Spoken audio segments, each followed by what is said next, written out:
Hello and welcome to Enlightened Empaths, your community for the spiritually awakened, where we discuss, explore, and connect with fellow empaths, healers, intuitives, and seekers. Hello, empaths, and welcome to Spooky Season with Samantha and Denise. Are you ready to be scared? Are you ready to be scared, Denise? Well, I'm not. And I think we need to have a little bit of a disclaimer that these are, if you're not a scary woo-woo person, this show and next week's show are a little scary woo-woo. So we completely understand if you decide to just maybe put it on hold or make sure it's a bright, sunny day when you listen to them. It's not that scary. We do have, okay, so today we're talking about the Ouija board, and we do have some scary stories about people who have encountered this talking board. But we have a little bit of history, and we have some tidbits on how to actually consult the Ouija board. And if you have had a scary experience, we have some information on how to properly dispose of a Ouija board. Have you worked with them before? I have. I like when I was a kid, and they were a board game that Milton Bradley put out. But when I was doing mediumship training at a spiritualist camp years and years ago, the people who were teaching the program, the man sold antique Ouija boards. Like he would go on eBay and he would sell them and find them. And it made me really, really uncomfortable. And there was one other person in the class that said, this isn't for me. And his whole premise was, it's just a tool. And the intention you set with the tool is going to make all the difference. Yeah, and I definitely agree with that. I mean, we've had listeners reach out to us in the past that they've had fantastic, wonderful experiences with it. So I think it is like anything else. It's the association you apply to it. But I also always think about the collective unconscious. And if, on my other podcast years ago, we did a couple of shows on tulpas. Have you ever heard of a tulpa? I have, yeah. Okay, so it's this idea that you can create something with the power of your mind. And there's been like really fabulous, fantastic stories about people who have done this. And I think it's interesting. But when we were doing that show, I was doing it with my daughter, Olivia, and I said, oh my gosh, do you think Santa Claus is a tulpa? Like if everyone is collectively thinking about something, can you create the energy of that thing? And I wonder if there's like a tulpa effect with the Ouija board, where everyone collectively is thinking on a balanced scale, more people think scary thoughts about the Ouija board than positive thoughts. Does that lend to some of the spookier aspects and legends and stories that are associated with it? Oh, that makes sense. I hope so. I don't know. I went down a little rabbit hole there. Okay. So the Ouija board, which, is also called the spirit board or the talking board, was introduced early on in the 19th century, and it wasn't called the Ouija board. It was a spirit board. But the modern Ouija board, as we know it, was patented in 1890 by Elijah Bond, who was a lawyer and an inventor. And his board featured letters, numbers, and a small heart-shaped device called the planchette. And players would place their hands on the planchette, and that planchette would move across the board and spell out messages from spirits. But then the Kennard Novelty Company and later William Fuld were responsible for mass producing and popularizing the board. And guys, go to Robert, is it Robert Mulch? Robert, that Ouija expert? Have you heard of him? Robert Murch. If you go to robertmurch.com, he has the really spooky history of the board and some of the bad stuff that happened to these people who were responsible for popularizing it. Now, Fuld rebranded it under the name Ouija, which he said came to his sister, who she said was that she was a medium herself, and she asked the talking board what they should name it. Now, he said it was from an ancient word meaning good luck, although most people think it's a combination of the French and German words for yes. So yes in French is oui, and yes in German is ja, so Ouija. And while they did make millions selling the board, pretty much everyone involved in marketing the Ouija had a sad story.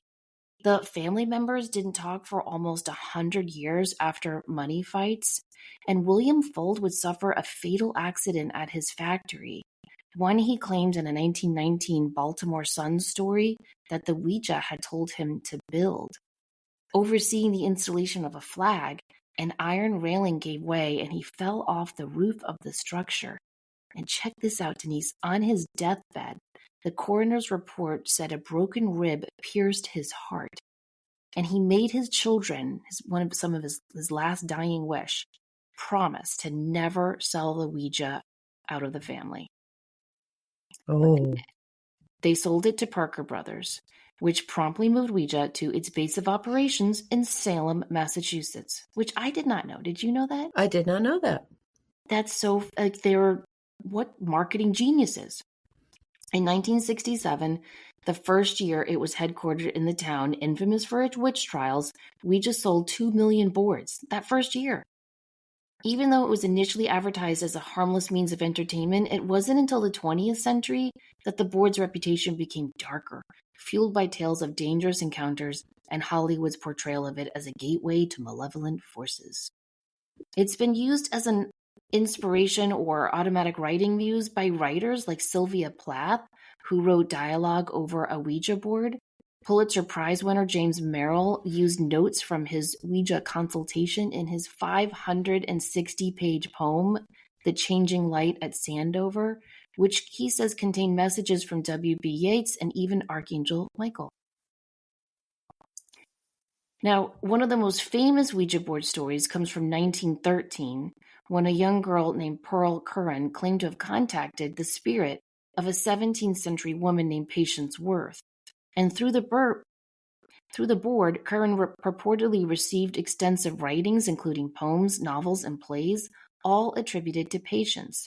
While some have suggested that Curran's own subconscious mind produced the material, others remain fascinated by the consistency and eloquency of Patience Worth's voice.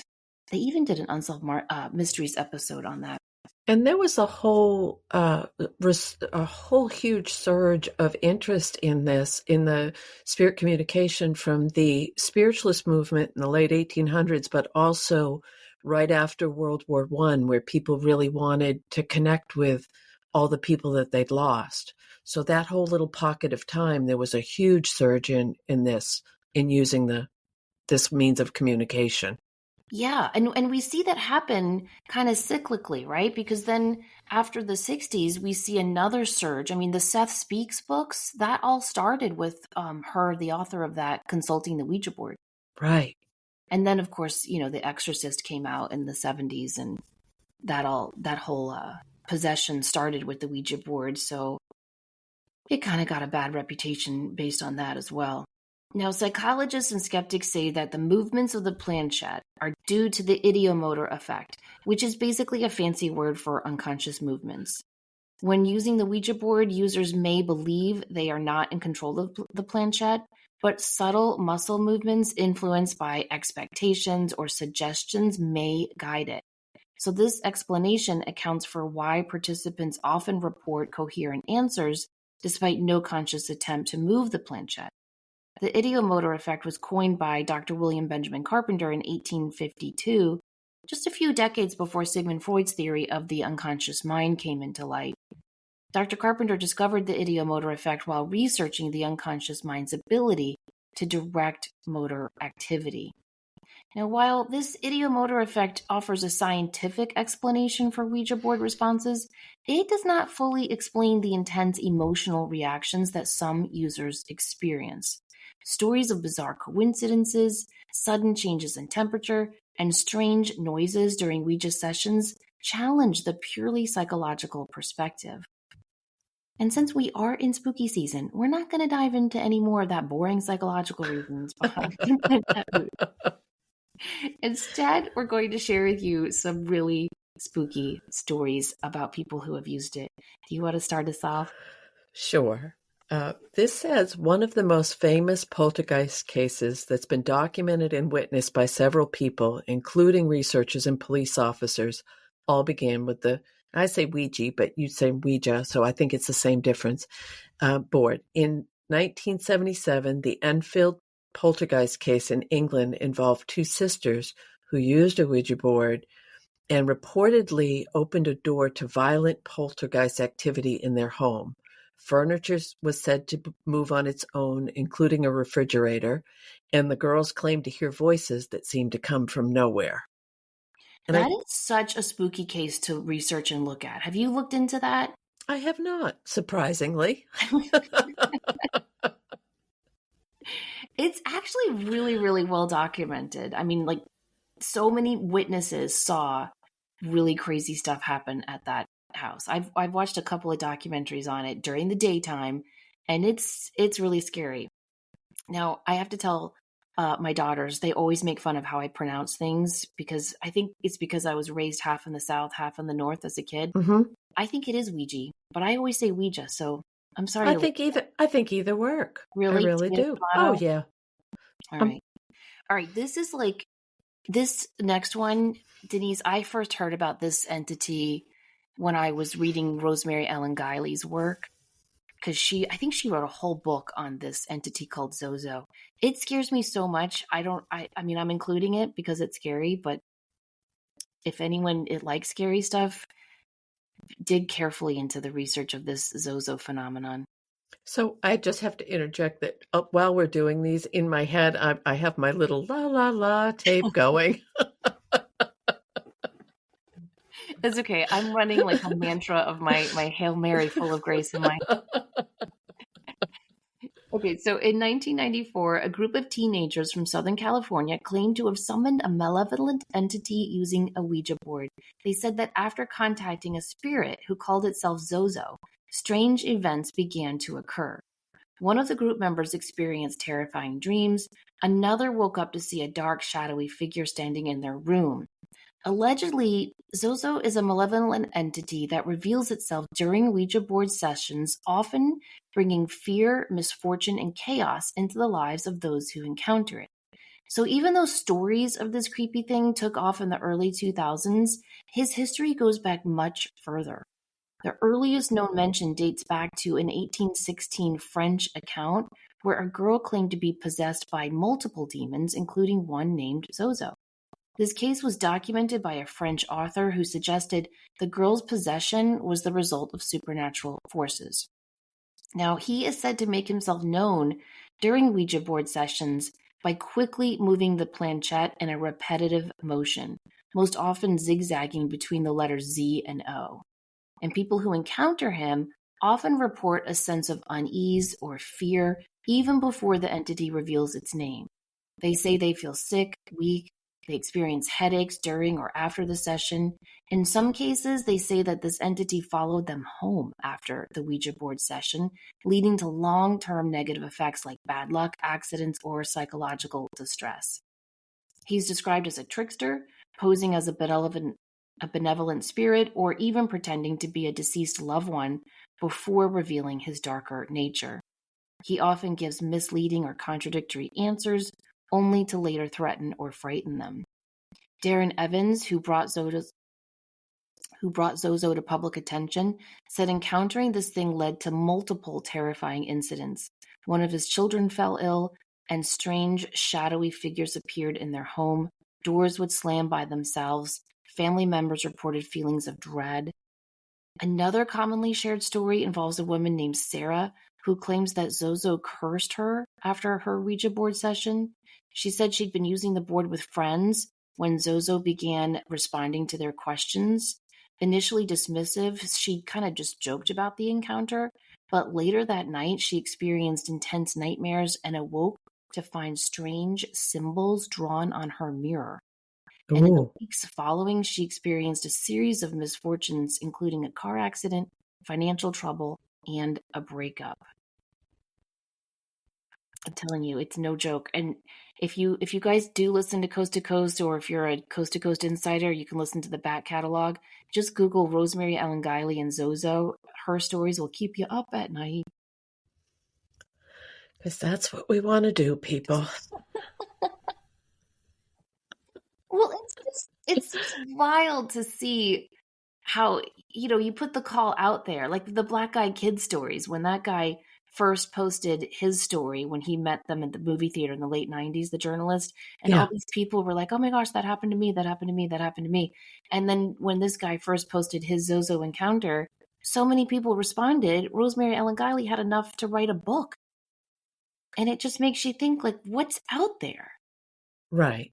And that's the key. And I'm sure, because how many times have we been working with people in either beginning mediumship or psychic development, and there's a deep fear of, I don't want to open up to anything scary. I don't want to open up to anything that isn't kind and for my best intentions. Or they'll ask, how do I know it's really my person and not someone pretending to be my person? So I think being aware of this is really important. I do too. I think you have to know both sides. You have to know, the good side and the not so good side before you dive into this work. And if you'll notice a theme in these stories, the one person in most of these stories who had a negative effect after playing with the Ouija board was usually the non-believer, the skeptic, the one who treated it with disrespect and sarcasm. And I Right. think that's interesting. I do too. And I think we can never discount how strong and powerful we are to deflect. And Protect ourselves too. yes, Yeah. exactly. Our next one, a university student named Emily once recounted a chilling experience with a Ouija board during a party. The participants attempted to contact the spirit of a young girl who had died on campus years prior.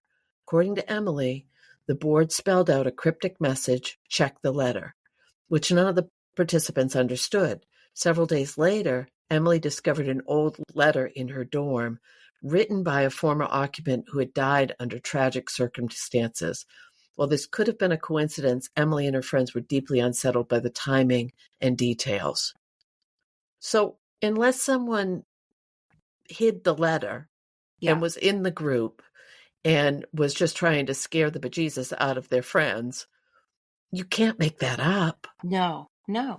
And that one's, it could just be that spirit trying to reach out to them and tell them what happened. Mm-hmm. They don't all have to be terrifying. No. But that would scare me. Okay, No. these next stories we found on BuzzFeed. And the first one says, I was 13 at a sleepover with some friends shortly before my grandma passed away from cancer. I asked the board, how much longer will grandma be around? It pointed to 2. Well, I ignored that in the moment. Then, because of my Christian upbringing, I got very bold and asked the board if it was controlled by Satan. I counted to 3 and told my friends to let go of the pointer piece, and it started moving on its own until the board floated up to about face level and started spinning.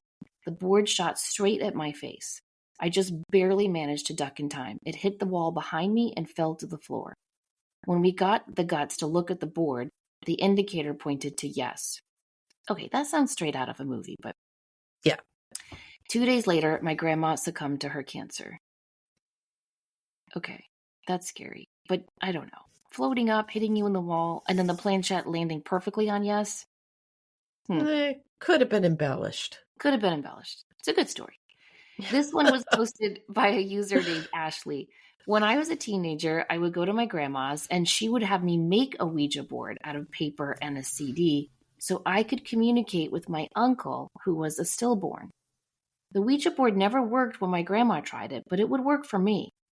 Anyway, in the beginning, it did seem as though my uncle was communicating with us. The energy was very innocent and childlike.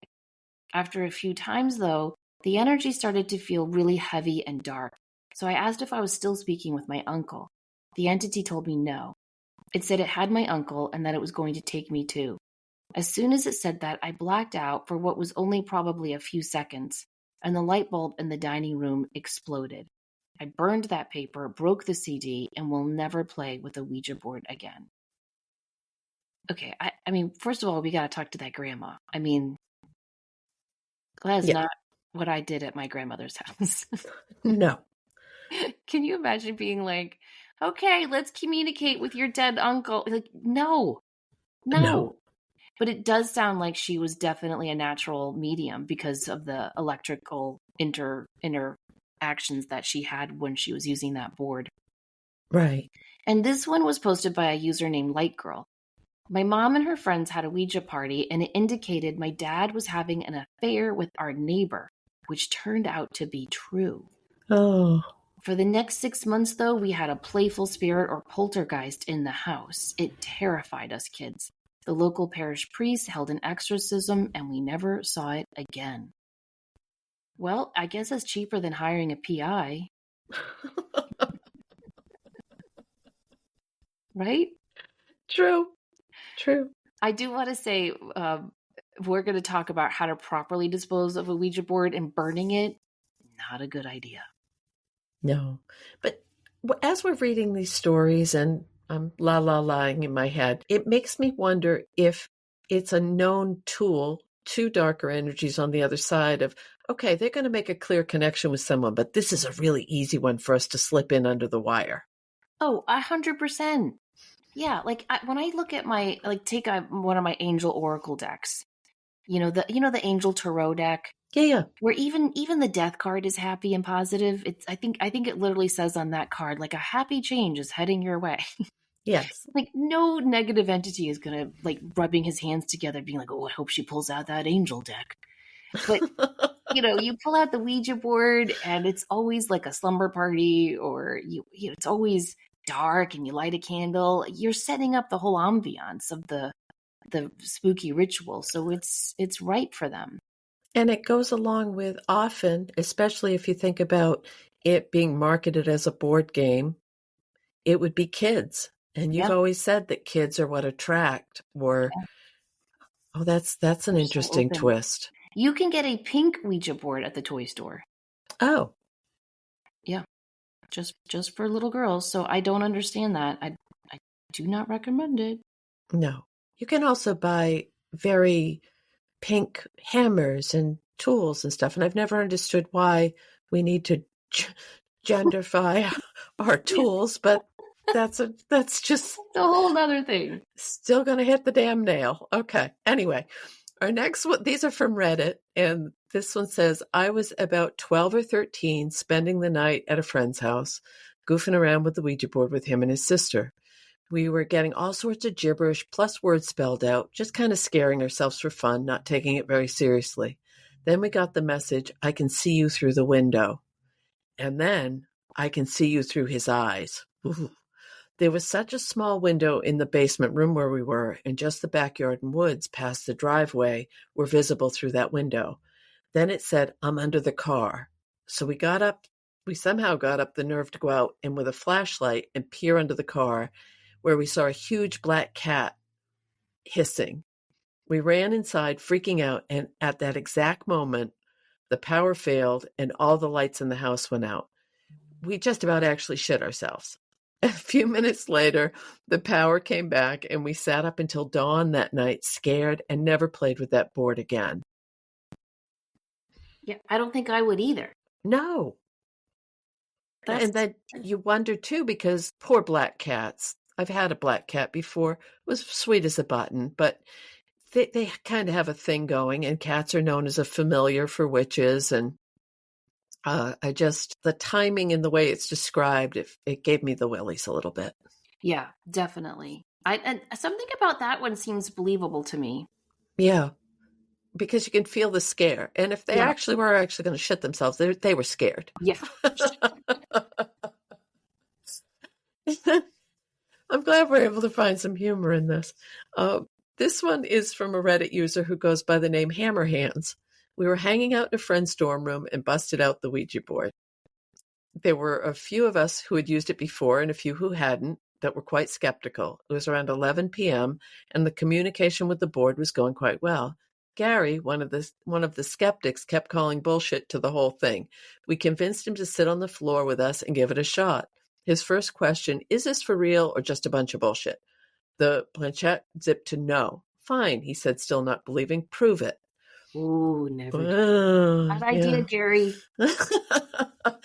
No sooner had he finished that statement when the lights in the room flickered and the building's fire alarm went off. This freaked us all out, and we left the room to follow fire alarm procedures.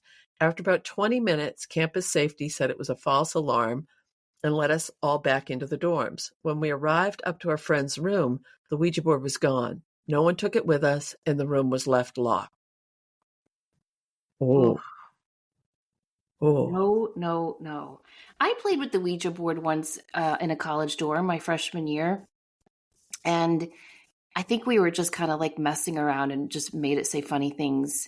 Something scary did happen. I can't remember what, because I remember just going, you know what, guys, I'm gonna go. And I went down the hall to take my shower for the night.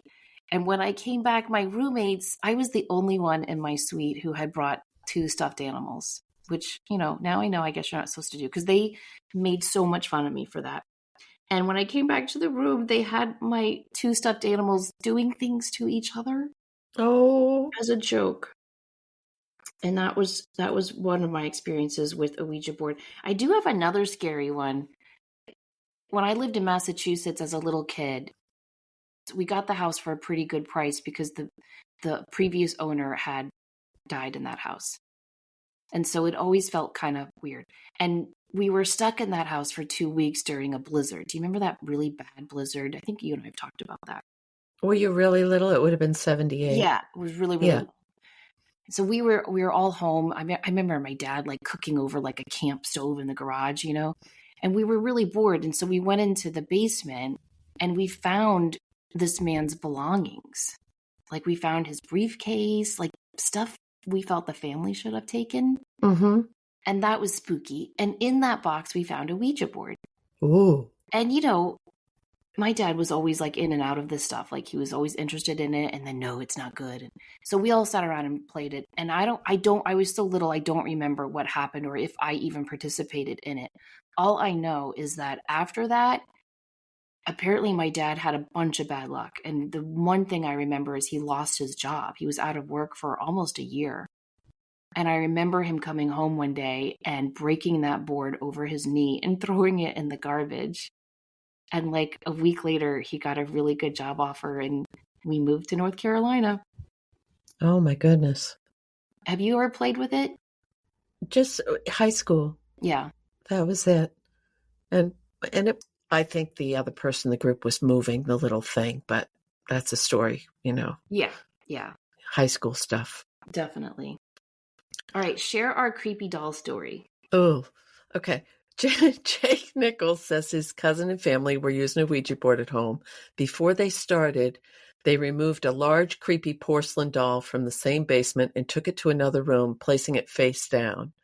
Then the board listed a string of numbers that Jake's cousin recognized as his social security number, which no one else at the table knew. The spirit was asked to prove itself, and the board spelled the word doll, D-O-L-L. Suitably freaked, Jake and friends rushed next door only to see the doll standing upright in the middle of the room. Oh, hell no. Naturally, they burned the Ouija board and hopefully the doll too. Okay. But you were just saying don't burn them. Yeah. And we're going to talk about that at the end, so stay tuned. But yeah, you should not burn a Ouija board. My kids had all the American Girl dolls.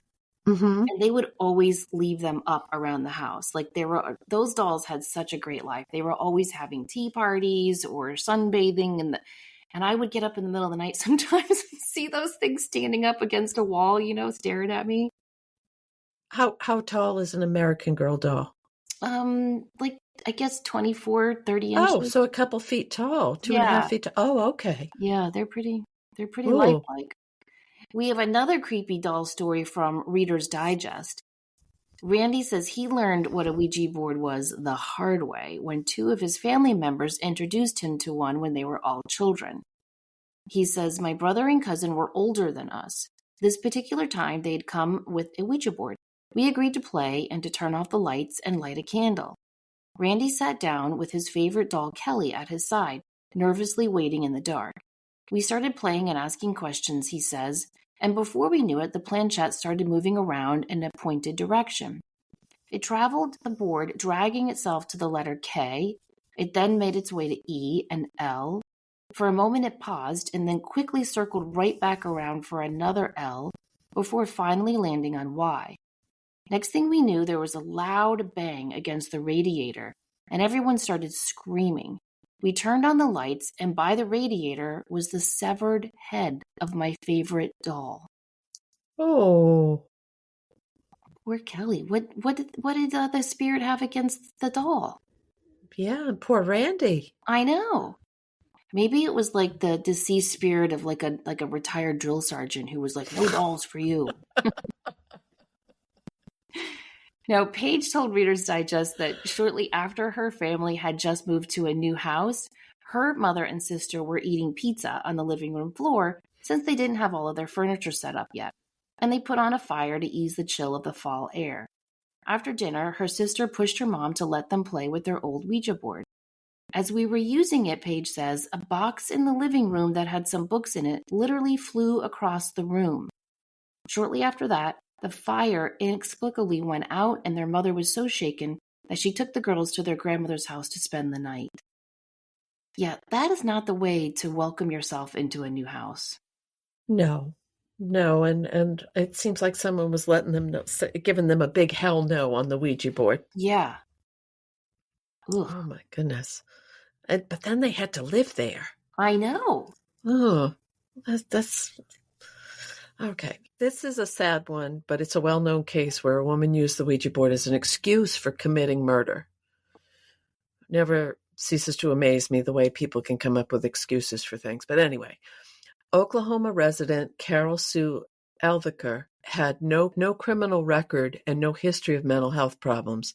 But one dark night in February 2001, she killed her son-in-law, Brian Roach.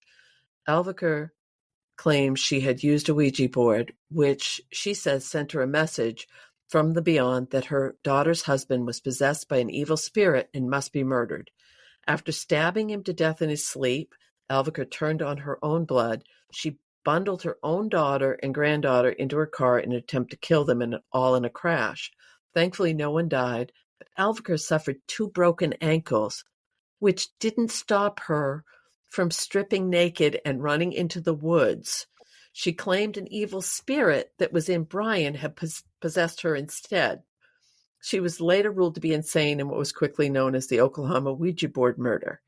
Okay, have you ever even badly sprained an ankle? No. Like I've sprained ankles. I've ripped tendons in my ankles. I've never broken one, knock on wood. It's so painful you can't even put a toe on the ground. You can't put any pressure on it if you've truly ripped stuff in your ankle. So to have 2 broken ankles, rip your clothes off and go into the woods, oh, holy shit. I'll say. I'm glad she got the help she needed, but what an awful story. And I have to say, that's only one of like a handful I found. There's actually been several people who have committed atrocities and blamed it on the Ouija board. Okay, this has nothing to do with what we're talking about, but earlier, well, it kind of does. When you were talking about when you manifest a being, what is it called again? A tulpa. I wonder do you know any younger people or people in general, it's not even a younger person thing, that they play the role play games on the computer where they develop a character and they personify it and they Like really Dungeons and identify with Dragons? Yeah, or any of the other role play ones where they really become the character, they give it definition. I wonder if that's led to an upsurgence in more energies manifesting. I think so. There's a fascinating book. I'll try to look at it when you tell us the next story, and it's all about this idea that our imagination, our thoughts are so much more powerful, and that we can create manifestations of what we are doing, what we are thinking, what we are focusing on. I gotta find it. All right, you tell us the story. I'll look for it. Yeah. The next one also came from Reddit, and it said, my fiance at the time and I were sitting on my bed with an old board that a friend found on the side of the road. We asked who was with us, and it said, Mo. And I said, are you a demon, a spirit, or an angel? Demon by your creation. We were a bit freaked out, but we kept going. Why, people? Why? Anyway, we asked more simple questions like, how many are with you? And he replied, 7. What's your favorite poster that I have? And it replied, bloody mess. I pointed at a kiss photo I had of Gene Simmons with his tongue out while blood was everywhere in and around his mouth. This one I asked, and it replied, yes. After a few more questions, I asked him to move my skeleton heads on my TV because we wanted to know if this was fake or not. Mo replied, close your eyes. After a few seconds went by, all of my skeleton heads were facing us. How the hell could that be faked? We were the only two in the room at the time, and all the while sitting close to one another. So they know that the other one didn't get up and say, I'm going to really freak this one out and move the skeleton heads. But the other part of that is if you're using skeleton heads as decor,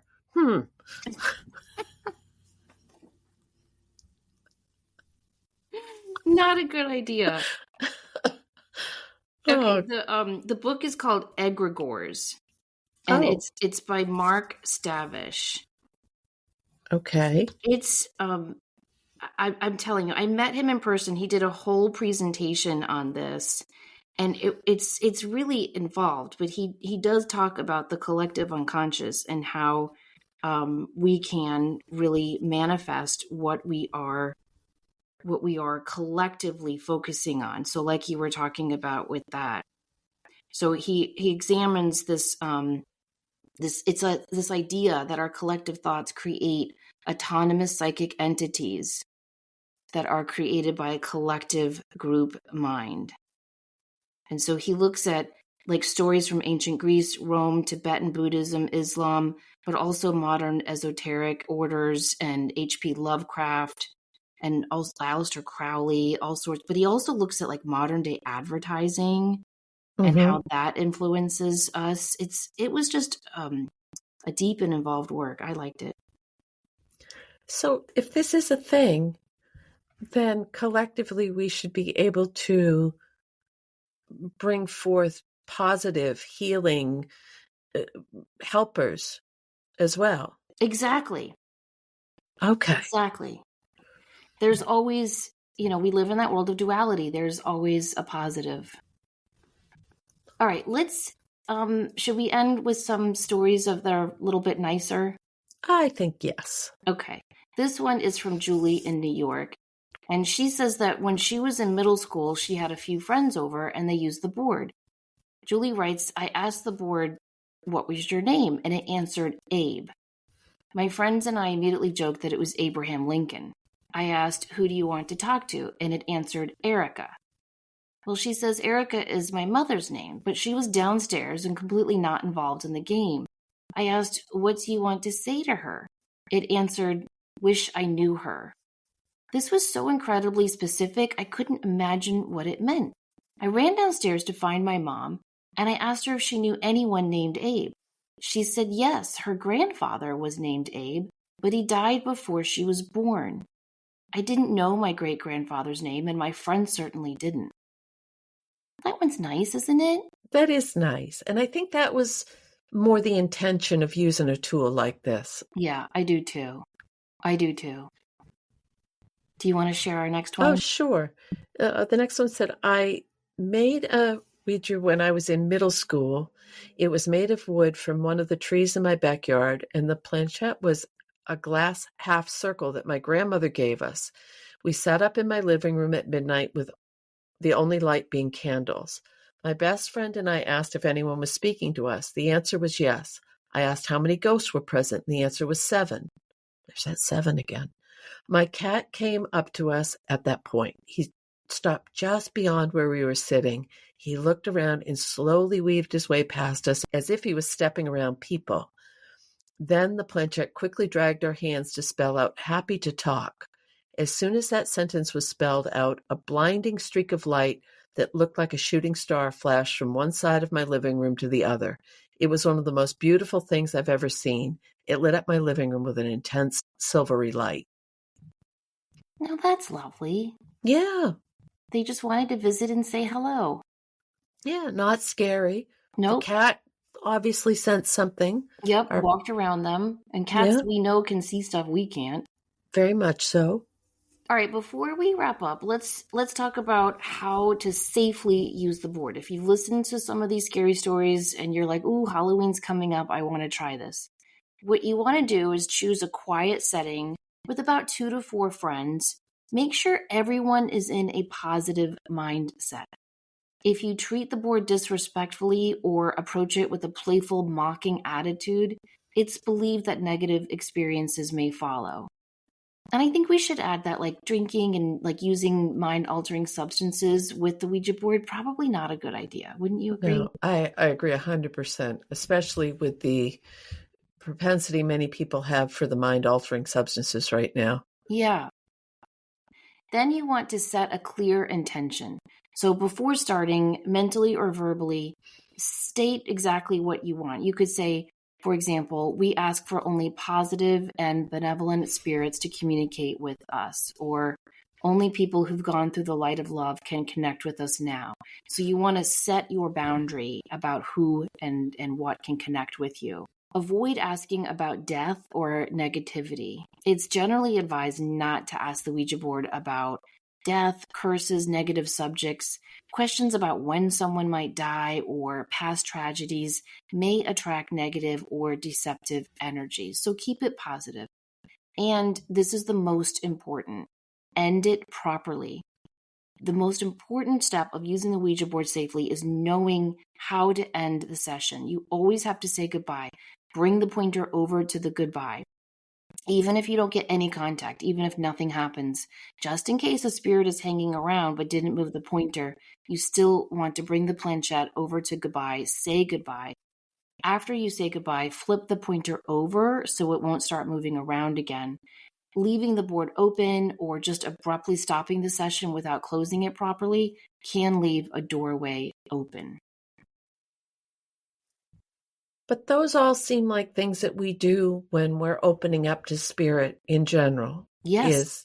So it's applying that same skill set to this tool. It's similar to when we finish a reading and we always say thank you to the person in spirit that stepped forward, or thank you to our guides and angels, or whoever brought through and helped us in the session.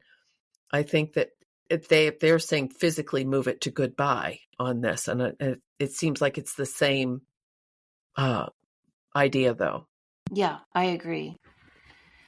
It just makes me think, like, is this all connected to our mind?